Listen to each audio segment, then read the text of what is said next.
Good day, everyone. Today I am with Andrew Kelleher, Director, JMI Wealth and Select Wealth Management.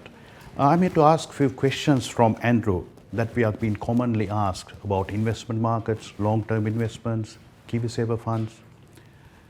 Hi, Andrew. Thank you very much for taking this time to answer these questions for us. My pleasure, Sam. So, first question for you, Andrew. How are you handling the investments on our behalf?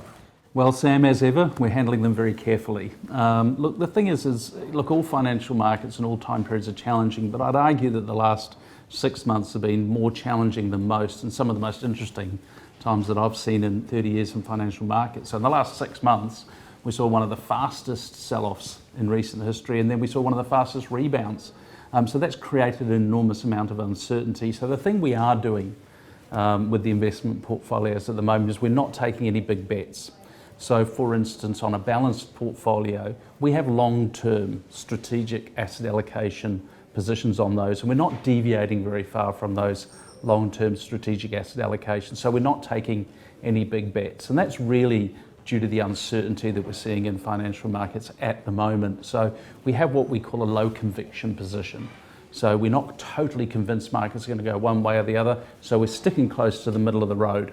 And when we have a higher conviction, then we can start to place some little what we call tactical bets. But we're always careful, Sam. What positives or fluctuations you see in the markets, both locally and globally, going forward with this COVID-19 pandemic?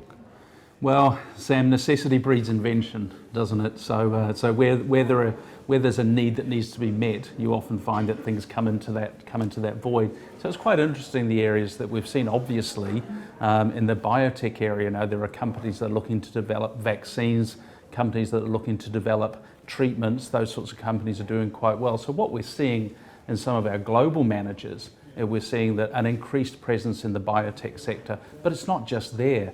If you think about internet companies, there's been a rapid increase in people working from home. So people offering that internet infrastructure, people like Spark or Chorus, those companies that are doing online services or selling or providing online shopping, we've seen a big lift there. The other fluctuation that we've seen is in interest rates. Interest rates have fallen sharply since the pandemic. So that's had a big effect on terms of, what's happening within the portfolios. So we've seen the fixed interest markets have delivered quite good capital gains.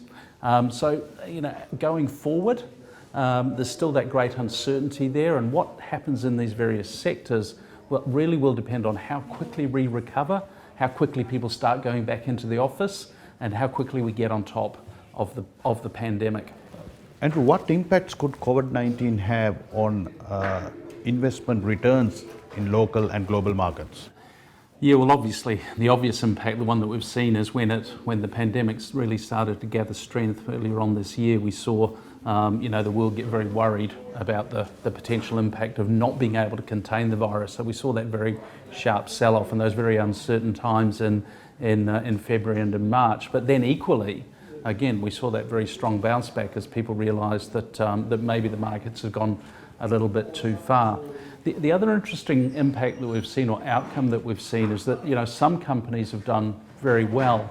The impact of that is that if we look, for instance, in the US market or in the New Zealand market, we've seen quite a concentration in some of the indices. So, for instance, in the S&P 500, 5 stocks now make up 20% of the S&P 500 index, and that's because some of those companies that have benefited have now got very large.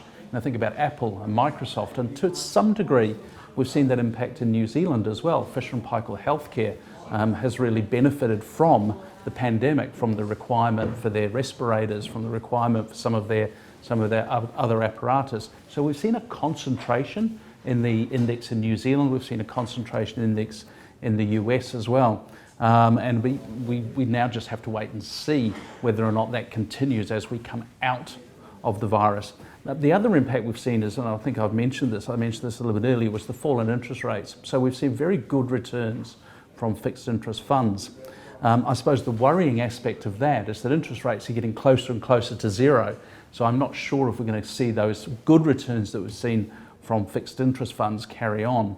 The other impact that I think we will also see is we're going to see people start to search for yield. As the yields get very low on their term deposits, on their fixed interest funds, they're going to be searching for yield in other places. And that's one we've got to be a little bit careful of with our clients, because in some cases they'll probably end up taking on board more risk, and that's not something necessary that we would recommend. So my next question, Andrew, what are the fund managers doing to minimize this potential risk or market fluctuations?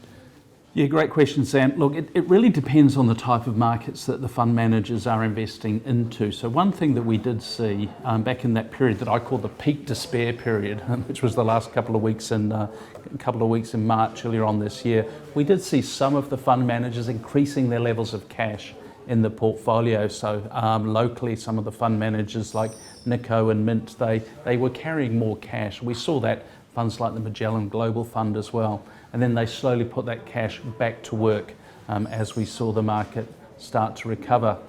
Some of the other issues we've seen in the fixed income funds, one of the aspects or one of the responses that we've seen from the central bank is this introduction of quantitative easing, where the central bank, not only in New Zealand but also in Europe, in Australia, in the US, the central bank has been a buyer of bonds.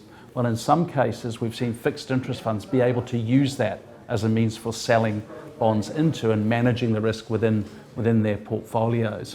Look, over time, what you have to accept is that a fund manager, if they're investing into the equity market, they will have equity risk. So they can't escape from the market completely.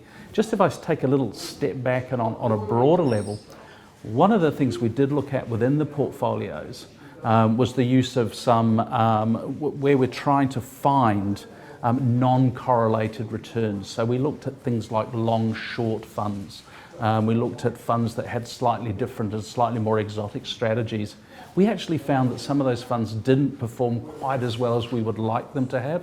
So we are now sticking in terms of looking at minimising the risk across the whole portfolios. We're trying to do it a little bit more traditionally, but we're doing quite a bit of work on other asset classes at the moment, things like commodities, things like property, things like infrastructure. So the investors may see more of that in the portfolios over the coming months and into next year. Well, none of us has a crystal ball to see or look into the future, right? My question here, Andrew, what do Select Wealth Management see happening in the next 1 year, 2 years, 3 years, 5 years, or even the long term in the 10 years with these markets? Well, I'd love that crystal ball, Sam. If you can bring one of those crystal balls into the office, I'll gladly take it off your hands. Look, it's a tough question. And there's a lot of uncertainty around in terms of, particularly in the short term, particularly over the next year. So you talk about the 1 year returns. That's very much going to depend upon what happens with the coronavirus. Assuming the coronavirus is contained, we learn to live with it, we get some more treatments, potentially we even get a vaccine. What I can talk about is the things that we do know. What we do know is that interest rates are going to remain very, very low. So what that does mean is that if we do see any sell-offs in the market, my gut feel is that those very low interest rates means that equities will be, or share markets will be supported by the fact that there's a lot of money floating around. The money has to look for a home. So that's a certainty that I know that the central banks are going to keep interest rates relatively low. It gets a little bit harder the further we go out. If we look at what's happened over time, historically, what we've tended to see is when share market valuations get quite high, we tend to see lower returns in the subsequent 5 and 10 year periods. So that's what's traditionally happened. But we've got this wild card, Sam. We've got interest rates that are very, very low. And that may mean that we see a slightly different outcome this time around. I know we don't like to say this time it's different, but boy, we've never seen negative interest rates in New Zealand before, and we're potentially going to see that next year. So from our point of view, I can't tell you what the returns are going to be in the next 10 years. Nobody can tell you that. What I can tell you, what I'm reasonably certain about, is that a well-constructed portfolio where we're trying to balance the risk between different asset classes should generate a risk-adjusted return that is appropriate, one for the client's risk objectives and one for the risks that are within that portfolio. So we're sticking to that at the moment. We believe that there's a good possibility that those very low interest rates will support the markets and markets will go on, but we do have to say, look, there is uncertainty. The pandemic gets going again, well then all bets are off. Thank you very much, Andrew, for your time, and really appreciate your feedback on what's happening in the market. So we'll touch base again soon. Yep, and we hope that Select Wealth Management can be a useful product for your clients over the next few years. Absolutely. Thank you very much.